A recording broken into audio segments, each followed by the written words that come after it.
Welcome to Digital Learning. Accounts from incomplete records. From last sessions, you have learned simple problems in single entry conversion into a double entry. Now we will see how to convert from the missing items given in the problem. Mr. Dheeraj keeps his books under single entry system. He furnishes the following details.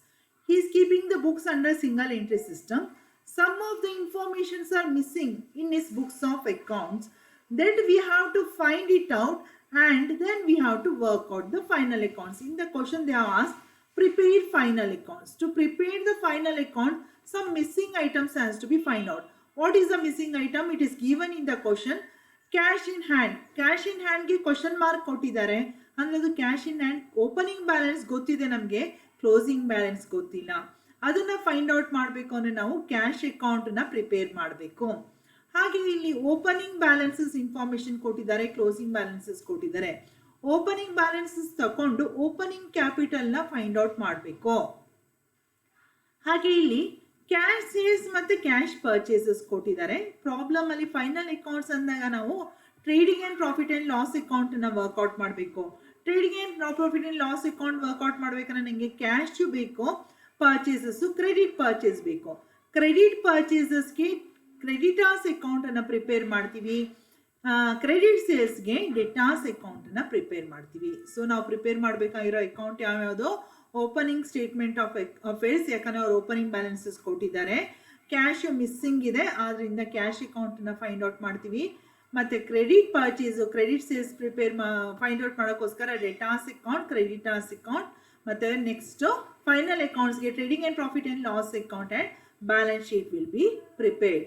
ಇವಾಗ ನಾವು opening balances ನ enter ಮಾಡ್ತಾ ಹೋಗೋಣ. Furniture, stock, debtors, creditors, bank loan. So first ನಾನು cash ಇಂದ start ಮಾಡ್ತೀನಿ. Cash is given, that is a 16,000. next stock is given in the problem. Current assets ನ enter ಮಾಡೋಣ ಅಂತ ಫಸ್ಟ್ ಕರೆಂಟ್ ಅಸೆಟ್ಸ್ ಎಂಟರ್ ಮಾಡಿ ಆಮೇಲೆ ನಾವು ಫಿಕ್ಸೆಡ್ ಅಸೆಟ್ಸ್ ಗೆ ಹೋಗೋಣ. Stock, that is a 55,000.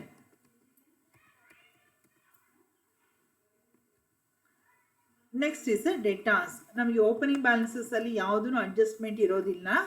ಡೆಟಾಸ್, that is 46,000. Debtors. Creditors and bank loan. Next creditors and bank loan. Creditors 28,000. Next is a bank loan. Bank loan 44,000. Next is a van. Van 80,000.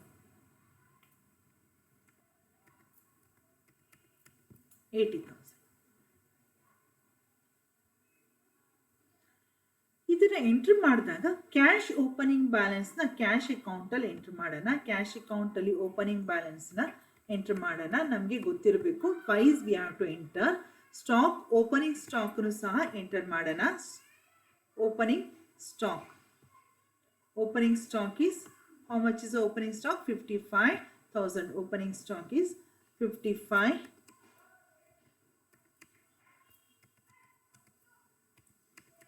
55,000. So ಏನು ಮಾಡಿದ್ವಿ? Cash book ಅಲ್ಲಿ cash, trading account ಅಲ್ಲಿ stock. ಡೆಟಾಸ್ 46,000. ಡೆಟಾಸ್ 46,000. Asset ಯಾವಾಗಲೂ debit balance ತೋರಿಸುತ್ತೆ, liabilities credit balance. Van 80,000. ಇಲ್ಲಿ ಏನೋ ತಪ್ಪಾಗಿ enter ಆಗಿದೆ. 80,000 it is.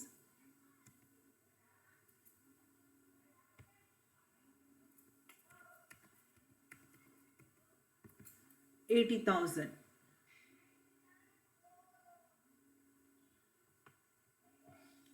Creditors opening balance is at 28,000. Creditors opening balance is 28,000. Creditors opening balance is 28,000. ಇಲ್ಲಿ ನಾವು ಎಂಟರ್ ಮಾಡ್ತಾ ಇದ್ದಾಗೆ ಎಂಟರ್ ಮಾಡ್ಕೊಂಡ್ಬಿಟ್ವಿ.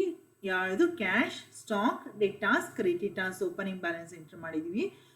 ವ್ಯಾನ್ ನಾವು ಬ್ಯಾಲೆನ್ಸ್ ಶೀಟ್ಗೆ ಮತ್ತೆ ಕನ್ಸಿಡರ್ ಮಾಡ್ತೀವಿ, ಲೋನನ್ನು ಮತ್ತೆ ಬ್ಯಾಲೆನ್ಸ್ ಶೀಟ್ಗೆ ಮತ್ತೆ ಕನ್ಸಿಡರ್ ಮಾಡೋಣ. ನೆಕ್ಸ್ಟ್ ಇದನ್ನ ಕ್ಲೋಸ್ ಮಾಡ್ಬೋದಾ? ಏನಾದರೂ ಅನ್ಅವೈಲಬಲ್ ಮಿಸ್ಸಿಂಗ್ ಐಟಮ್ಸ್ ಇದ್ರೆ ಕ್ಲೋಸ್ ಮಾಡೋಕ್ಕಾಗಲ್ಲ. ಇಲ್ಲಿ ಯಾವುದು ಐಟಮ್ಸ್ ಮಿಸ್ಸಿಂಗ್ ಇಲ್ಲ, ಇದನ್ನ ಕ್ಲೋಸ್ ಮಾಡ್ಬೋದು. ಇದರ total 2,27,000. 2,27,000. We'll get the difference. The difference is a 1,55,000. 1,55,000 ಬಂದಿರೋಂಥ ಡಿಫ್ರೆನ್ಸು ನಮಗೆ ಓಪನಿಂಗ್ ಕ್ಯಾಪಿಟಲ್ ಆಗಿರುತ್ತೆ. Opening capital, we have got this opening capital by doing the balancing of the account. ಈ 1,55,000ನ ನೆಕ್ಸ್ಟ್ ಬ್ಯಾಲೆನ್ಸ್ ಶೀಟ್ನ ವರ್ಕೌಟ್ ಮಾಡ್ತಿರ್ಬೇಕಾದ್ರೆ ಈ ಬ್ಯಾಲೆನ್ಸ್ ಅಮೌಂಟನ್ನು ತಗೊಂಡು ಕ್ಲೋಸಿಂಗ್ ಬ್ಯಾಲೆನ್ಸ್ನ ವರ್ಕೌಟ್ ಮಾಡ್ತೀವಿ. Next receive other information. ಇದು ಏನಿದೆಲ್ಲ information, this is related to the cash account. Received from customer, received ಅಂತ ಇದ್ದಾಗ ಇದು ರಿಸಿಪ್ಟ್ ಸೈಡಲ್ಲಿ ಎಂಟ್ರ್ ಮಾಡ್ತೀವಿ. ನಮ್ಮ ಕಸ್ಟಮರ್ಸ್ ಅಂತಂದರೆ ಯಾರು? ನಮ್ಮ ಡೆಟಾಸ್. ಡೆಟಾಸ್ ಅಕೌಂಟ್ ರಿಸೀವ್ಡ್ ಫ್ರಾಮ್ ಕಸ್ಟಮರ್ 3,45,000. 3,45,000 ಒಂದು ಎಂಟ್ರಿ ಕೊಡ್ತಾ ಇದ್ದಂಗೆ ಇನ್ನೊಂದು ಎಂಟ್ರಿ ಅಪೋಸಿಟ್ ಎಂಟ್ರಿ ಕೊಟ್ಬಿಡಬೇಕು. ಏನು ಎಂಟ್ರಿ ಇದು? Cash account debtor to debtors account. Debtors account ಏನಾಗಿದೆ? ಕ್ರೆಡಿಟ್ ಆಗಿದೆ. ಸೊ ಡೆಟಾಸ್ ಅಕೌಂಟಲ್ಲಿ ಕ್ರೆಡಿಟ್ ಸೈಡಲ್ಲಿ ಯಾವ ಅಕೌಂಟಿಂದ? ಕ್ಯಾಶ್ ಅಕೌಂಟಿಂದ ನಾವು ಎಂಟ್ರಿನ ಕೊಡ್ತಾ ಇದ್ದೀವಿ. Cash account 3,45,000. 3,45,000. Payment to supplier. Payment to supplier, ನಾವು ಸಪ್ಲೈಯರ್ಗೆ ಪೇಮೆಂಟ್ ಮಾಡ್ತೀವಿ. ಸಪ್ಲೈಯರ್ ಅಂತಂದರೆ ಯಾರು? ಕ್ರೆಡಿಟಾರ್. ಕ್ರೆಡಿಟಾರ್ಸ್ಗೆ ಪೇಮೆಂಟ್ ಮಾಡ್ತಾ ಇದ್ದೀವಿ. ಎಷ್ಟು ಪೇಮೆಂಟ್ ಮಾಡ್ತಾ ಇದ್ದೀವಿ? 2,30,000. 2,30,000 ಏನಿದೆ entry? Creditor account debtor to cash account. Creditor account debtor to cash account. ಹಾಗಾಗಿ ಕ್ರೆಡಿಟಾರ್ ಅಕೌಂಟಲ್ಲಿ ಎಂಟ್ರಿ ಕೊಟ್ಬಿಡಿ. ಟು ಯಾವ ಅಕೌಂಟಿಂದ ನಾವು ತೊಗೊಂಡು ಬರ್ತಾ ಇರೋದು? ಕ್ಯಾಶ್ ಅಕೌಂಟಿಂದ ಎಂಟ್ರಿ ಬರ್ತಾ ಇದೆ. For payment 2,30,000. This is called double entry system. ಇಲ್ಲಿ ಎಂಟ್ರಿ ಕೊಡ್ತಾ ಇದ್ದಾಗ ಇಲ್ಲಿ ಅಪೋಸಿಟ್ ಸೈಡಲ್ಲಿ ಎಂಟ್ರಿ ಬಂದ್ಬಿಡಬೇಕು. ಇಲ್ಲಿ ಡೆಟಾಸ್ ಅಕೌಂಟ್ಗೆ ಅಂತ ಎಂಟ್ರಿ ಕೊಟ್ಟಾದ ತಕ್ಷಣ ಡೆಟಾಸ್ ಅಕೌಂಟ್ಗೆ ಎಂಟ್ರಿ ಬರಬೇಕು. ಸೊ ಡಬಲ್ ಎಂಟ್ರಿ ಸಿಸ್ಟಮ್ ಆಗಿ ಫುಲ್ಲ ಕನ್ವರ್ಟ್ ಆಗುತ್ತೆ. Wages paid 16,000. ಏನೇನು ಪೇಮೆಂಟ್ ಆಗಿದೆ ಅದನ್ನು 1 by 1 ನೋಡ್ಕೊಂಡು ಹೋಗೋಣ. By wages paid. Wages paid is 16,000. ಇದಕ್ಕೆ ಕರೆಸ್ಪಾಂಡಿಂಗ್ ಎಂಟ್ರಿ ಬೇಕು, ಆದರೆ ಇವಾಗ ಕೊಡೋಕ್ಕಾಗೋದಿಲ್ಲ. ಯಾಕಂದರೆ ನಾನು ಇನ್ನೂ trading and profit and loss account open ಮಾಡಿಲ್ಲ. ಹಾಗಾಗಿ ಇದನ್ನು ಕೊಡೋಕ್ಕಾಗ್ತಾ ಇಲ್ಲ. ಆಮೇಲೆ ಅದನ್ನು ಲಾಸ್ಟಲ್ಲಿ ಕೊಡೋಣ. ಸ್ಯಾಲರಿ ಪೇಡ್ 12,000 ಪೇಡ್ ಅಂತ ಇದೆ. ಸೊ ಇದು ಪೇಮೆಂಟ್ ಸೈಡ್ ಕ್ಯಾಶ್ ಅಕೌಂಟಲ್ಲಿ ಬರುತ್ತೆ. Rent paid by rent paid 6,000. Rent paid 6,000. Cash sales and cash purchase. Cash sale ಆದಾಗ ನನಗೆ ದುಡ್ಡನ್ನ ರಿಸೀವ್ ಮಾಡ್ತೀನಿ. Cash sales, so it is a receipt of the amount. Cash sales it is 50,000. Cash sales 50,000. ಹಾಗೆ corresponding ಆಗಿ entry ಇಲ್ಲೇ ಕೊಟ್ಬಿಡೋಣ. ಯಾಕಂದರೆ ನಾನು trading ಅಕೌಂಟಲ್ಲಿ ಆಲ್ರೆಡಿ ಕ್ಯಾಶ್ ಸೇಲ್ಸ್ಗೆ ಎಂಟ್ರಿಗೆ ಪ್ಲೇಸ್ ಬಿಟ್ಬಿಟ್ಟಿದ್ದೀನಿ. ಇಲ್ಲಿ ಟ್ರೇಡಿಂಗ್ ಅಕೌಂಟಲ್ಲಿ ಸೇಲ್ಸಲ್ಲಿ ಕ್ಯಾಶ್ ಸೇಲ್ಸ್ ಬರುತ್ತೆ, ಆಮೇಲೆ ಕ್ರೆಡಿಟ್ ಸೇಲ್ಸ್ ಬರುತ್ತೆ. 50,000 ಕ್ಯಾಶ್ ಸೇಲ್ಸ್ ಆದಮೇಲೆ ಏನಿದೆ? Cash purchase 37,500. Cash purchase, cash purchase 37,500. So ಪರ್ಚೇಸ್ಗೂ ಅಷ್ಟೇ ಟ್ರೇಡಿಂಗ್ ಅಕೌಂಟಲ್ಲಿ ಕ್ಯಾಶ್ ಪರ್ಚೇಸ್ನ ಎಂಟ್ರ್ ಮಾಡಿಬಿಡೋಣ ನಾವು. 37,500. Cash purchases 37,500. Bank loan paid. ಲೋನ್ನ ಪೇ ಮಾಡಿದ್ದಾರೆ, ಪೇಮೆಂಟ್ ಸೈಡಲ್ಲಿ ಬರುತ್ತೆ. ಯಾವ loan? Bank loan paid. How much they have paid? They have paid the 44,000. ಇನ್ನೊಂದು ಸಲ ಇದು ಬ್ಯಾಲೆನ್ಸ್ ಶೀಟಲ್ಲಿ ಎಂಟ್ರಿ ಬರುತ್ತೆ. Next is interest on bank loan. Interest on bank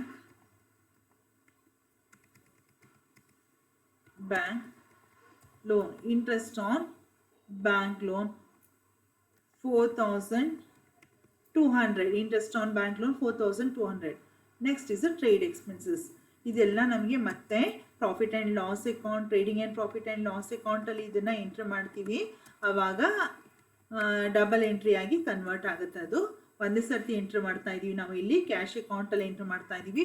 once again we have to enter in our trading and profit and loss account. ಡ್ರಾಯಿಂಗ್ಸ್ನ ಇನ್ನೊಂದ್ಸತಿ ನಾವು ಎಲ್ಲಿ enter ಮಾಡ್ತೀವಿ ಅಂತಂದ್ರೆ ಬ್ಯಾಲೆನ್ಸ್ ಶೀಟಲ್ಲಿ ಎಂಟ್ರ್ ಮಾಡ್ತೀವಿ. Trading and profit and loss ಅಕೌಂಟಲ್ಲಿ ಬರಲ್ಲ. Drawings we have to enter in the balance sheet. We have to adjust or deduct the drawings from the capital ಅಥವಾ net profit capital ಇಂದ add ಮಾಡಿ ಇದನ್ನು ಡಿಲೆಕ್ಟ್ ಮಾಡ್ತೀವಿ. Closing balance of cash ನನಗೆ ಬೇಕು. Closing balance of cash ಕೊಟ್ಟಿಲ್ಲ, closing balance of cash ಅವ್ರು ಕೊಟ್ಟಿಲ್ಲ, ನಮಗೆ ಬೇಕಿತ್ತು ಆದರೆ ಅವ್ರು ಕೊಟ್ಟಿಲ್ಲ. ಅವಾಗ ಏನು ಮಾಡೋಣ, ನಮಗೆ ಡೆಬಿಟ್ ಸೈಡಲ್ಲಿ ಅಮೌಂಟು ಜಾಸ್ತಿ ಇದೆ ಅಲ್ಲ, ಆ ಅಮೌಂಟ್ದು ಟೋಟಲ್ ಬರ್ಕೊಳ್ಳೋಣ. That is 4,11,000. ಡೆಬಿಟ್ ಸೈಡಲ್ಲಿರೋ ಟೋಟಲ್ನ ಬರ್ಕೋತಾ ಇದ್ದೀನಿ. 4,11,000. ನಮಗೆ ಯಾವುದೇ ಇನ್ಫಾರ್ಮೇಷನ್ ಮಿಸ್ಸಿಂಗ್ ಇಲ್ಲ. ಇಲ್ಲಿ ಒಂದೇ ಒಂದು ಇನ್ಫಾರ್ಮೇಷನ್ ಮಿಸ್ಸಿಂಗ್ ಇರೋದು, ಅದು ಕ್ಲೋಸಿಂಗ್ ವ್ಯಾಲ್ಯೂ. ಇವಾಗ ಕ್ಲೋಸಿಂಗ್ ವ್ಯಾಲ್ಯೂ ಎಷ್ಟು ಬರುತ್ತೆ ನಮಗೆ? That is 24,000. How we have got that? It is nothing but hour balancing figure and it is a closing value. Closing value 24,000. ಈ 24,000ನ ಫೈನಲ್ ಆಗಿ ನಾವು ಬ್ಯಾಲೆನ್ಸ್ ಶೀಟ್ ಪ್ರಿಪೇರ್ ಮಾಡಬೇಕಂದ್ರೆ ಕ್ಲೋಸಿಂಗ್ ವ್ಯಾಲ್ಯೂನ ಕನ್ಸಿಡರ್ ಮಾಡ್ಕೋತೀವಿ. So ಇವಾಗ total ಡೆಟಾಸ್ ಅಕೌಂಟಲ್ಲಿ ಓಪನಿಂಗ್ ವ್ಯಾಲ್ಯೂ ಎಂಟರ್ ಆಗಿದೆ, cash received from ಡೆಟಾಸ್ enter ಆಗಿದೆ. ಹಾಗಾದ್ರೆ ನೆಕ್ಸ್ಟ್ ಏನು ಎಂಟರ್ ಆಗಬೇಕು? ಡಿಸ್ಕೌಂಟ್ ಅಲೋಡ್ ಎಂಟರ್ ಆಗಬೇಕು. Discount allowed 8,000. Discount allowed. Discount received 5,500. Discount receive ಮಾಡೋದು ಯಾರಿಂದ? ನಾವು ಕ್ರೆಡಿಟಾರ್ಸಿಂದ ಡಿಸ್ಕೌಂಟನ್ನ ರಿಸೀವ್ ಮಾಡ್ತೀವಿ, ಅದನ್ನು ಎಂಟ್ರ್ ಮಾಡ್ತೀವಿ. Discount received. ಅಲೋ ಮಾಡೋದು ಡೆಟಾಸ್ಗೆ, ರಿಸೀವ್ ಮಾಡೋದು ನಾವು ನಮ್ಮ ಕ್ರೆಡಿಟಾರ್ಸಿಂದ. 5,500. Sales return. ಸೊ ಡೆಟಾಸ್ಗೆ ನಾವು ಕ್ರೆಡಿಟ್ ಸೇಲ್ಸ್ ಮಾಡಿರ್ತೀವಿ, ಅದನ್ನು ರಿಟರ್ನ್ ಮಾಡಿದಾಗ ನಮಗೆ ಸೇಲ್ಸ್ ರಿಟರ್ನ್ ಬರುತ್ತೆ. Sales return is 5,000. ಸೇಲ್ಸ್ ರಿಟರ್ನ್ಗೆ ಇಲ್ಲಿ ಎಂಟ್ರಿ ಕೊಟ್ಬಿಡ್ತೀನಿ, ಮಿಸ್ ಆಗೋದು ಬೇಡ.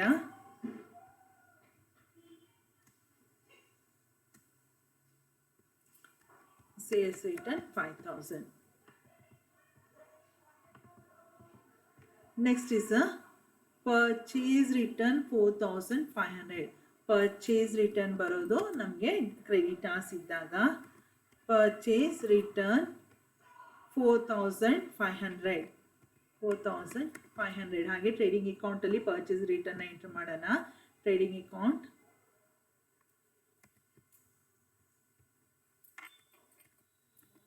ಲೆಸ್ ರಿಟರ್ನ್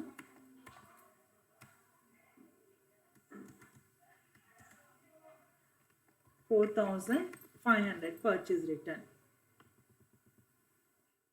ವೇಜಸ್ ಔಟ್ಸ್ಟ್ಯಾಂಡಿಂಗ್ ಇಲ್ಲ, ಆಮೇಲೆ ಬರೋಣ. ಇವಾಗ ಟೋಟಲ್ ಡೆಟಾಸ್ ರಿಲೇಟೆಡ್ ಇನ್ಫಾರ್ಮೇಷನ್ನ ಎಂಟರ್ ಮಾಡಾಯಿತು. ಇವಾಗ ಡೆಟಾಸ್ ಅಕೌಂಟ್ದು ಟೋಟಲ್ ಮಾಡಬೇಕು. ಡಿಸ್ಕೌಂಟ್ ಅಲೋಡ್ ಆಯಿತು.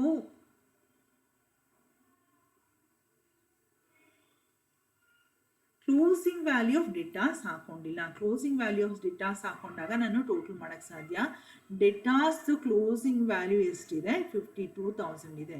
ಡೆಟಾಸ್ದು ಕ್ಲೋಸಿಂಗ್ ವ್ಯಾಲ್ಯೂ 52,000. ಹಾಗೆ ಕ್ರೆಡಿಟಾರ್ಸ್ದು ಸಹ ಕ್ಲೋಸಿಂಗ್ ವ್ಯಾಲ್ಯೂ ಹಾಕೊಳ್ಳೋಣ ನಾವು. Creditors closing value 32,000. Creditors closing value 32,000. ಇವಾಗ 1 by 1 ಅಕೌಂಟನ್ನ, ಇವೆರಡು ಅಕೌಂಟನ್ನು ಕ್ಲೋಸ್ ಮಾಡೋಣ. ನನ್ನ ಡೆಟಾಸ್ ಅಕೌಂಟ್ ಕ್ಲೋಸ್ ಮಾಡಿದಾಗ ನನಗೆ ಇಲ್ಲಿ ಡೆಟಾಸ್ ಅಕೌಂಟಲ್ಲಿ ಎಲ್ಲ ಇನ್ಫಾರ್ಮೇಷನ್ ತೊಗೊಂಡಿದ್ದೀವ ನೋಡೋಣ. ಸೇಲ್ಸ್ ರಿಟರ್ನ್, ಪರ್ಚೇಸ್ ರಿಟರ್ನ್, ಬ್ಯಾಡ್ ಡೇಟ್ಸ್ ಎಂಟ್ರಿ ಆಗಿಲ್ಲ ಡೆಟಾಸ್ ಅಕೌಂಟಲ್ಲಿ. ಆ ಬ್ಯಾಡ್ ಡೇಟ್ಸನ್ನ ಎಂಟ್ರಿ ಮಾಡೋಣ. ಬ್ಯಾಡ್ ಡೇಟ್ಸ್ ಇನ್ನೊಂದ್ಸತಿ ಇದು ನಮಗೆ trading and profit and loss ಅಕೌಂಟಲ್ಲಿ ಬರುತ್ತೆ. ಬ್ಯಾಡ್ ಡೆಟ್ಸ್ ಇಸ್ 2000 ಇದರ ಟೋಟಲ್ ಮಾಡಿದಾಗ 4,12,000 4,12,000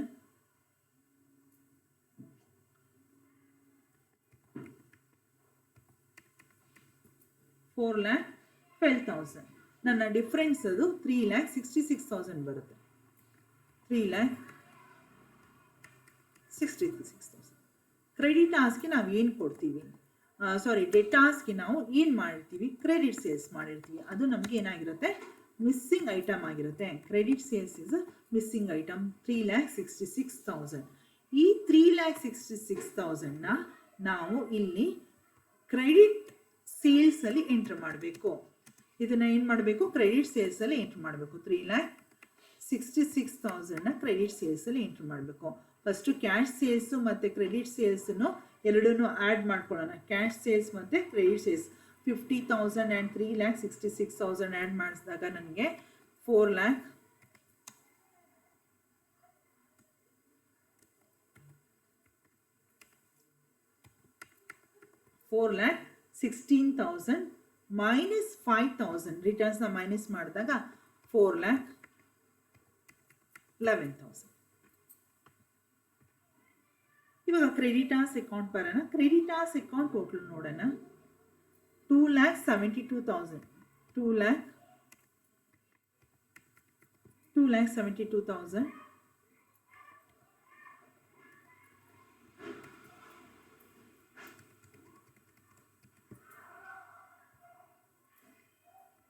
2,72,000. Here also we are going to get the difference, that is 2,44,000. 2,44,000 is a credit purchase. ಈ ಕ್ರೆಡಿಟ್ ಪರ್ಚೇಸ್ 2,44,000 ನಮ್ಮ ಟ್ರೇಡಿಂಗ್ ಆ್ಯಂಡ್ ಪ್ರಾಫಿಟ್ ಆ್ಯಂಡ್ ಲಾಸ್ಗೆ ಟ್ರಾನ್ಸ್ಫರ್ ಮಾಡಬೇಕು. ಒಂದು ಅಕೌಂಟಿಂದ ಇನ್ನೊಂದು ಅಕೌಂಟಿಗೆ ಲಿಂಕ್ ಇರುತ್ತೆ. ಸೊ 2,44,000 ಎರಡೂ ಆ್ಯಡ್ ಮಾಡಿದಾಗ 2,44,000 ಆ್ಯಡ್ ಮಾಡಿದಾಗ 2,81,500 2,81,500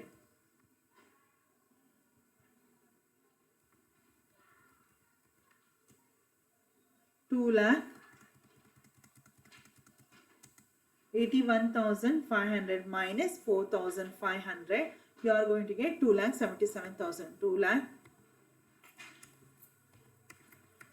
2,77,000. ಇದಾದ್ಮೇಲೆ ನಾವು ಡೆಟಾರ್ಸ್ ಅಕೌಂಟ್ ಕ್ಲೋಸ್ ಆಯಿತು, ಕ್ರೆಡಿಟಾರ್ಸ್ ಅಕೌಂಟ್ ಕ್ಲೋಸ್ ಆಯಿತು. ಇಲ್ಲಿ ಟ್ರೇಡಿಂಗ್ ಅಕೌಂಟಲ್ಲಿ ಏನೇನು ನೆಕ್ಸ್ಟ್ ಜರ್ನಲ್ ಎಂಟ್ರಿ ಬರಬೇಕಾಗಿರೋದು ಅಂತಂದರೆ closing stock by closing stock ನಮಗೆ ಸ್ಟಾರ್ಟಿಂಗ್ ಓಪನಿಂಗ್ ಇನ್ಫಾರ್ಮೇಷನ್ ಕೊಟ್ಟಿದ್ದಾರಲ್ಲ ಅಲ್ಲಿದೆ. Closing stock is 55,000. Closing stock 55,000. ಸ್ಟಾರ್ಟಿಂಗಲ್ಲಿ ಹೇಳಿದೆ ನಾನು ಯಾವುದು ಕ್ಯಾಶ್ ಅಕೌಂಟಲ್ಲಿ ಬರೆದಿರೋದನ್ನ 2 ಸರ್ತಿ ಎಂಟ್ರಿ ಆಗಬೇಕಿತ್ತು ಅಂತ. ಕ್ರೆಡಿಟಾರ್ಸ್ಗೆ ಎಂಟ್ರಿ ಕೊಟ್ಟಾಗಿದೆ, ವೇಜಸ್ ಎಂಟ್ರಿ ಕೊಟ್ಟಿಲ್ಲ 16,000. ಈ ವೇಜಸ್ ಎಂಟ್ರಿ ಕೊಡಬೇಕಂದ್ರೆ ಇಲ್ಲಿ ಅಡ್ಜಸ್ಟ್ಮೆಂಟ್ ಇದೆ, ಅಡ್ಜಸ್ಟ್ಮೆಂಟ್ ನೋಡಿಕೊಂಡು ಎಂಟ್ರಿ ಕೊಡಬೇಕು. Wages is 16,000 to wages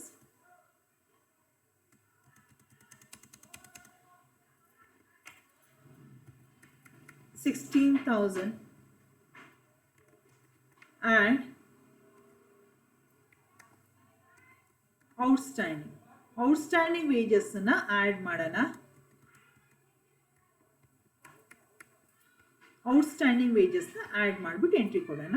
ಇನ್ನೊಂದ್ಸರ್ತಿ outstanding wages ನಮ್ಮ ಕರೆಂಟ್ ಲಯಬಿಲಿಟಿ ಆಗಿ ಅದನ್ನು ಕನ್ಸಿಡರ್ ಮಾಡಬೇಕು. So opening stock, purchases, wages. ಇನ್ನೇನಾದರೂ ಟ್ರೇಡಿಂಗ್ ಅಕೌಂಟ್ ರಿಲೇಟೆಡ್ ಇನ್ಫಾರ್ಮೇಷನ್ ಇದೆನಾ ಅಂತ ನೋಡಿ. ನೀವು ಕ್ಯಾಶ್ ಅಕೌಂಟನ್ನು ನೋಡ್ಬೋದು ಅಥವಾ ನಿಮ್ಮ ಮೇನ್ ಪ್ರಾಬ್ಲಮ್ನು ಸಹ ನೋಡ್ಬೋದು. ಸೊ ಕ್ಯಾಶ್ ಅಕೌಂಟ್ ನೋಡಿದಾಗ ಎಲ್ಲೂ ಇಲ್ಲ, ಟ್ರೇಡಿಂಗ್ ಅಕೌಂಟ್ ರಿಲೇಟೆಡ್ ಇನ್ಫಾರ್ಮೇಷನ್ ಎಲ್ಲೂ ಇಲ್ಲ. ಸೊ ಹಾಗಾಗಿ ಟ್ರೇಡಿಂಗ್ ಅಕೌಂಟನ್ನು ಕ್ಲೋಸ್ ಮಾಡ್ಬೋದು ನಾವು.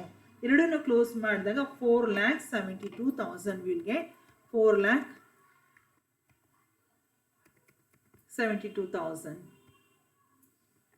4,72,000 we'll get the difference 1,22,000.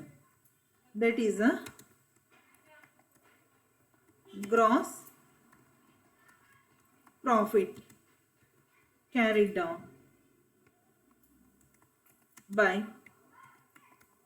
gross profit brought down. Gross profit carried down and brought down 1,22,000. Gross profit na brought down ಮಾಡ್ಕೊಂಡ್ವಿ. ಇವಾಗ ಇಲ್ಲಿ relating to the profit and loss account ಏನಾದರೂ ಇನ್ಫಾರ್ಮೇಶನ್ ಇದ್ರೆ ಅದನ್ನ ಒನ್ ಬೈ ಒನ್ ಎಂಟ್ರಿ ಮಾಡ್ತಾ ಹೋಗೋಣ. Receive from customer, payment to supplier ಆಯಿತು, wages paid ಆಯಿತು, salary, rent. Salary 12,000, rent 6,000.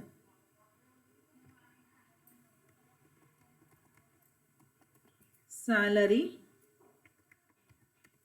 12,000 to rent 6,000.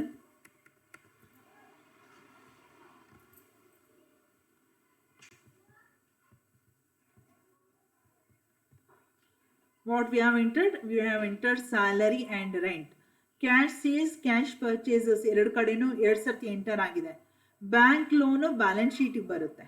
Interest on bank loan ಒಂದು ಸತಿ ಮಾತ್ರ ಎಂಟರ್ ಆಗಿದೆ, ಇವಾಗ ಎಂಟರ್ ಆಗಬೇಕು. 4,200 interest on bank loan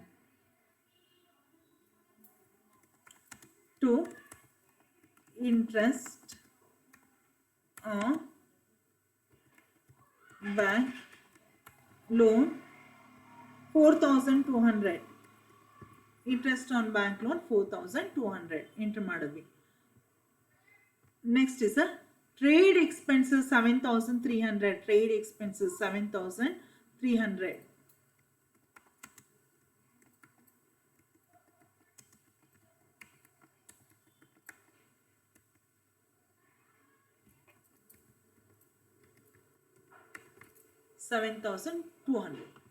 trade expenses 7,300. 7,300. Drawings balance sheet ಅಲ್ಲಿ ಬರುವಂತ item. Discount allowed and discount received. Discount ಅಲೋನ ಕೊಡೋಣ ನಾವು. ಡಿಸ್ಕೌಂಟ್ ಅಲೋಡ್ ಎಷ್ಟಿದೆ? 8,000.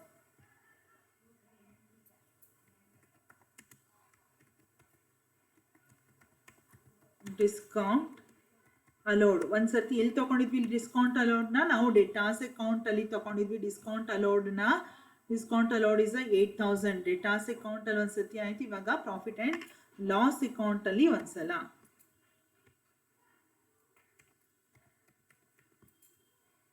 ಡಿಸ್ಕೌಂಟ್ ರಿಸೀವ್ಡ್ ಸಹ ಕೊಟ್ಟಿದ್ದಾರೆ, ಅದನ್ನು ತಗೊಳ್ಳೋಣ. Discount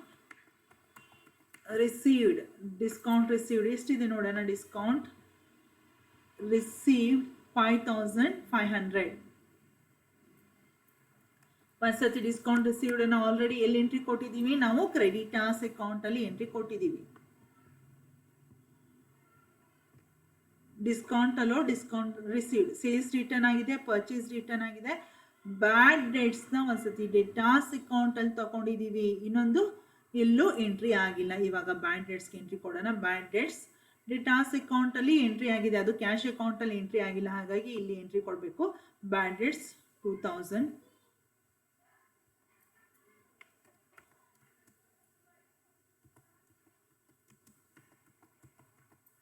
bad debts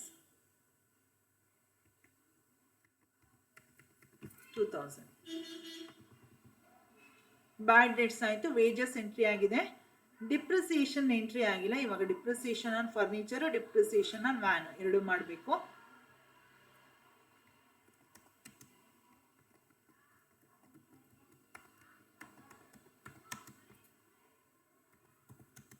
depreciation on van to depreciation on furniture. Amount ನೋಡ್ಕೊಳ್ಳೋಣ. ವ್ಯಾನ್ ಮತ್ತು ಫರ್ನಿಚರ್ಸ್ದು. Van 80,000, furniture 30,000. 80 and 30,000. ಪರ್ಸೆಂಟೇಜ್ ಕೊಟ್ಟಿರೋದು 10%. So it is 8,000.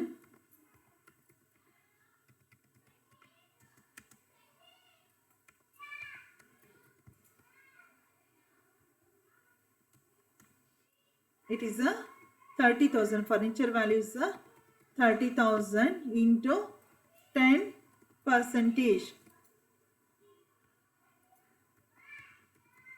3,000.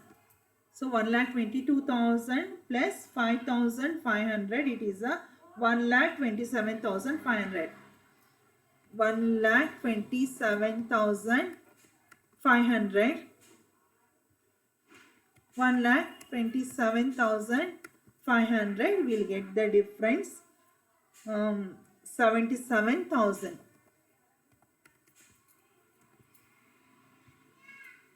That is a net profit. Net profit should be transferred to our capital account. Net profit. Now we'll do the balance sheet by taking all the missing items which we have found out in the opening statement of affairs.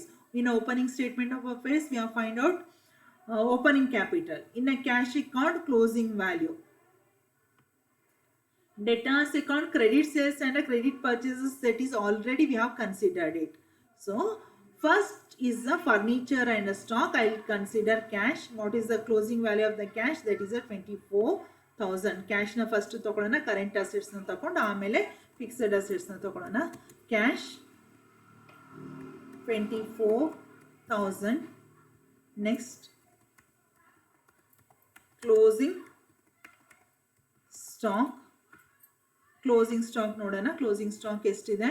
Closing stock is 61,000. Closing stock 61,000. Next is a debtors. Closing value of the debtors we require. Closing value of the debtors, that is 52,000.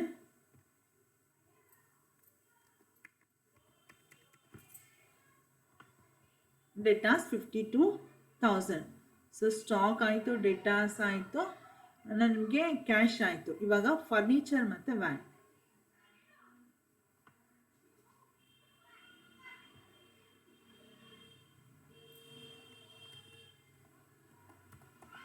Furniture. For the furniture, we know the value that it is, ಇಲ್ಲಿ ನಮಗೆ ಗೊತ್ತಾಗ್ತದೆ value 30,000, 10% depreciation ಅಂತ. So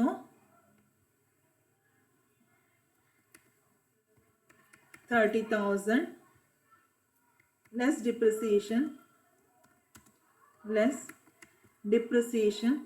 Depreciation on furniture ಎಷ್ಟು enter ಮಾಡಿದ್ದೀವಿ ನಾವು depreciation furniture? It is a 3,000.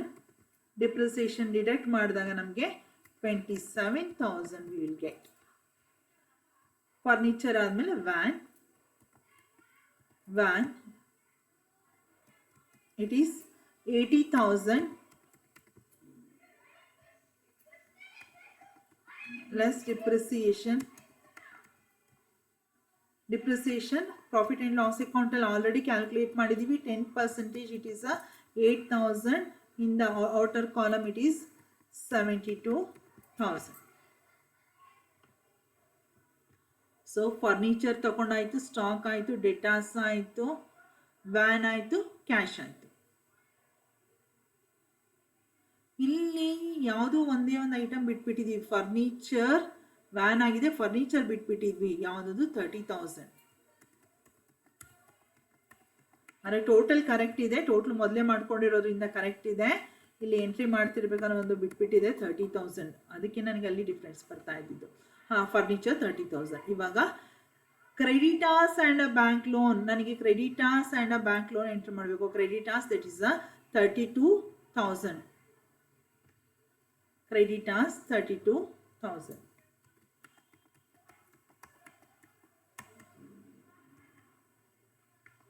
ಈ creditors closing balance creditors ಅಕೌಂಟಲ್ಲಿ entry ಮಾಡಿದ್ದೀವಿ. Bank loan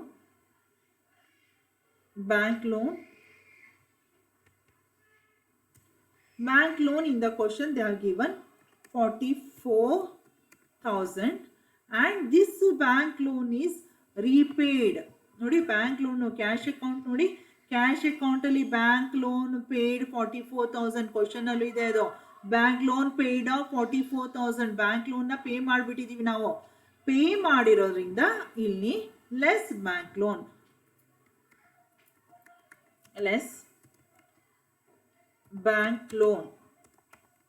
bank loan paid ಆಗಿರೋದು. ಈ ಪ್ರಾಬ್ಲಮ್ ಅಲ್ಲಿ ಫುಲ್ ಪೇ ಮಾಡಿದ್ದಾರೆ, ಏನು ಬ್ಯಾಲೆನ್ಸ್ ಉಳಿಸ್ಕೊಂಡಿಲ್ಲ, ಫುಲ್ ಬ್ಯಾಂಕ್ ಲೋನ್ನ ಪೇ ಮಾಡಿದ್ದಾರೆ. ಸೊ ಹಾಗಾಗಿ ಲೆಸ್ ಆದಾಗ ನಮ್ಗೆ ಏನು ಬ್ಯಾಲೆನ್ಸ್ ಬರೋದಿಲ್ಲ, ನಿಲ್. ನೆಕ್ಸ್ಟ್ ಬಂದು capital.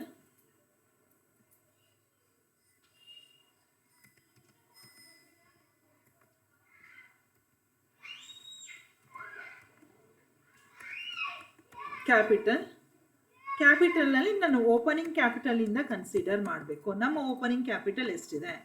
1,55,000 which we have ಫೈಂಡೆಡ್ out. ನಾವು ಪ್ರಿಪೇರ್ ಮಾಡಿ ಫೈಂಡ್ ಔಟ್ ಮಾಡಿದ್ವಿ 1,55,000. 1,55,000 and ನೆಟ್ ಪ್ರಾಫಿಟ್ನ ಅದಕ್ಕೆ ಆ್ಯಡ್ ಮಾಡ್ಕೊಳ್ಳೋಣ. Net profit is 77,000. ಆ್ಯಡ್ ಮಾಡಿದಾಗ ನಮ್ಗೆ ಎಷ್ಟು ಬ್ಯಾಲೆನ್ಸ್ ಬರುತ್ತೆ ನೋಡ್ಕೊಳ್ಳೋಣ. ಆ್ಯಡ್ ಮಾಡಿದಾಗ 77,000 2,32,000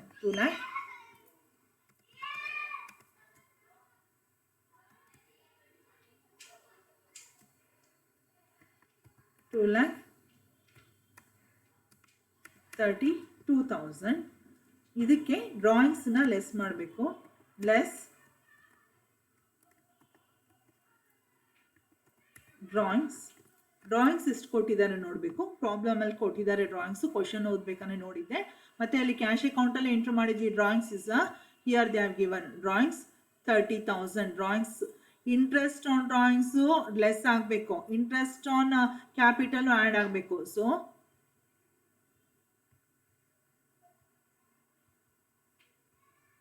drawings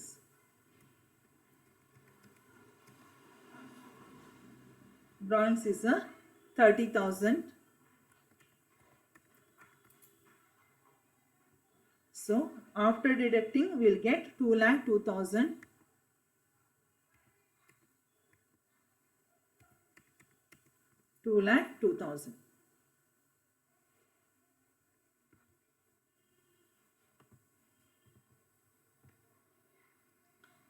ಫರ್ನಿಚರ್ ಎಂಟ್ರ್ ಮಾಡಿದ್ದೀವಿ, ಸ್ಟಾಕ್ ಎಂಟ್ರ್ ಮಾಡಿದ್ದೀವಿ. ಲಾಸ್ಟಲ್ಲಿ ಟೋಟಲ್ ಮಾಡೋಕ್ಕಿಂತ ಮುಂಚೆ ಚೆಕ್ ಮಾಡಬೇಕು. ಫರ್ನಿಚರ್ ಎಂಟ್ರ್ ಮಾಡಿದ್ದೀವಿ, ಸ್ಟಾಕ್ ಆಗಿದೆ, ಡೆಟಾಸ್ ಆಗಿದೆ, creditors, bank loan, van, cash in hand ಇಷ್ಟು ಎಂಟ್ರ್ ಆಯಿತು. ರಿಸೀವ್ಡ್ ಫ್ರಾಮ್ ಕಸ್ಟಮರ್ 2 ಸರ್ತಿ ಎಂಟರ್ ಮಾಡಿದ್ದೀವಿ. ಒಂದು ಸರ್ತಿ ಡೆಟಾಸ್ ಅಕೌಂಟಲ್ಲಿ ಮತ್ತು ಇನ್ನೊಂದು ಸರ್ತಿ ಕ್ಯಾಶ್ ಅಕೌಂಟಲ್ಲಿ. ಪೇಮೆಂಟ್ ಟು ಸಪ್ಲೈಯರ್ ಕ್ಯಾಶ್ ಅಕೌಂಟಲ್ಲಿ, ಕ್ರೆಡಿಟಾಸ್ ಅಕೌಂಟಲ್ಲಿ. Wages cash account, profit trading account. Salary cash account, profit and loss account. Rent cash account, profit and loss account. Cash sales cash account, trading account. Cash purchases cash account, trading account. Bank loan paid cash account, balance sheet. Interest on bank loan cash account, profit and loss account. Cash account, profit and loss account, cash account and balance sheet ಇಲ್ಲಿ enter ಆಗಿದೆ. Next ಹಾಗೆ ಕೆಳಗಡೆ ನೋಡ್ಕೊಂಡು ಬರೋಣ. Discount allowed, debtors account, profit and loss account, creditors account, discount received, creditors account, profit and loss account, sales return, debtors account, trading account, purchase return, creditors account and trading account, bad debts, debtors account and profit and loss account. Outstanding wages ಒಂದೇ ಒಂದು ಸಲ enter ಆಗಿದೆ. ಎಲ್ಲಿ ಅಂದರೆ ನಮ್ಮ trading ಅಕೌಂಟಲ್ಲಿ. ಇಲ್ಲಿ ನಾವು ಅದನ್ನು ಎಂಟರ್ ಮಾಡಬೇಕು. ಬ್ಯಾಂಕ್ ಲೋನ್ ಆದಮೇಲೆ ಬರಬೇಕಿತ್ತು. First current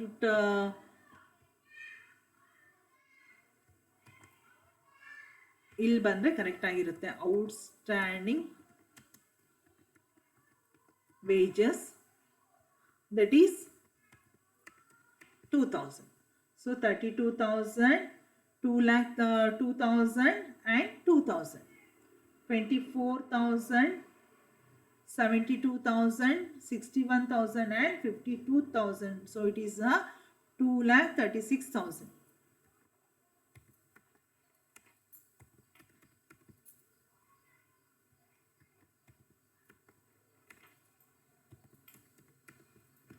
So by entering twice, one transaction will be entered twice. Once it will be debited, once it will be credited.